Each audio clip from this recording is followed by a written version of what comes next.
Hello and welcome on Thomas Geiger Car. Today with the brand new Audi A7 that is due to the market in Europe later that spring.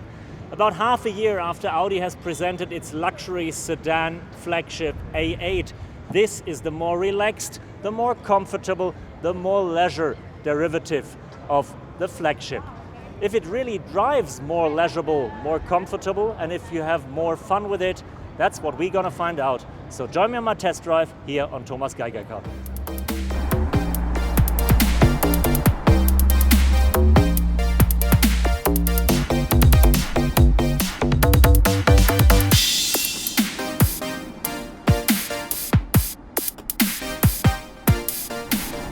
For a car of almost 5 meters in length, the A7 feels quite agile and dynamic.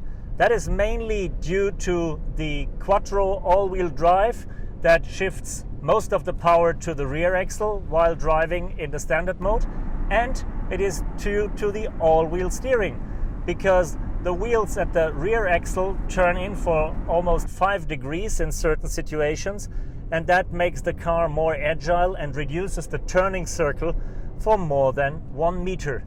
Also, the car is pretty light, not fully aluminium, but lighter than most of the competitors, and that's something you feel. Contradictory to that, Audi has fitted the A7 with all of the driver assistance systems you know from the A8. So if you don't like the fun of driving, you can almost drive autonomously and don't have to do much to go on with driving on your own. So your choice: having fun with a Gran Turismo on a curvy road like that along a perfect beach, or get the Autobahn Cruiser with a very relaxed drive and lots of support due to the electronics. Both possible, and it's just a matter of a switch of one of the last buttons in the cockpit. Main engine for the A7 will be the 55 TFSI, which stands for a 3-liter V6 turbocharged petrol engine with 340 horsepower. In Europe, we'll also get a 50 TDI with a 3-liter V6 diesel engine with 286 horsepower, and in the near future we will get lots of 4-cylinder engines, especially for markets like China that are somehow sensible to displacement. Then we're gonna see a 2-liter A7 with about 150 or 180 horsepower. And I won't doubt that Audi Sport is also involved, so we will get at least a more powerful 6, maybe an 8-cylinder. And you know what? I won't doubt maybe the 12 cylinders also possible. Just ask your local dealer, and if a lot of you ask, maybe they will listen.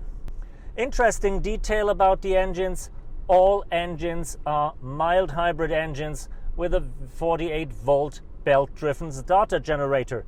The car can't drive electrically on its own, but it can cruise and sail with a shut-off engine. It can recuperate more energy, and it saves about 0.7 liters on 100 kilometers in daily driving with the new technology.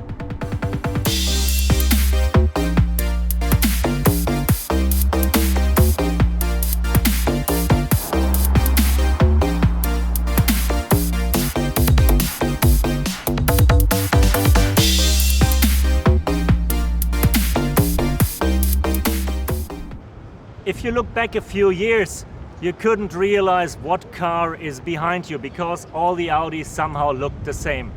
Since the A8 came, it is changing dramatically, and you will easily recognize the A7 when you see it in your back rearview mirror, because the grille is much more narrow than before. It is closer to the street as in the A8, and the iconic LED headlights are very, very slim. That gives the car a unique expression, and it's easily recognizable. As you know it from the outgoing model, also the new A7 has that really fast coupe shape-like roofline. It's got the frameless doors that gives you a really luxurious appeal, and it's got an elegant back inspired by luxury yachts. Again, you will have the integrated spoiler, but the new eye catcher at the A7 is the rear light, because it goes like an LED spur over all the width of the car, and it has a really fancy and dramatic effect when you start and when you open the car or when you close it. This welcoming scene and this bye-bye scene is something never seen at another car. Really fancy, especially at night. Great show.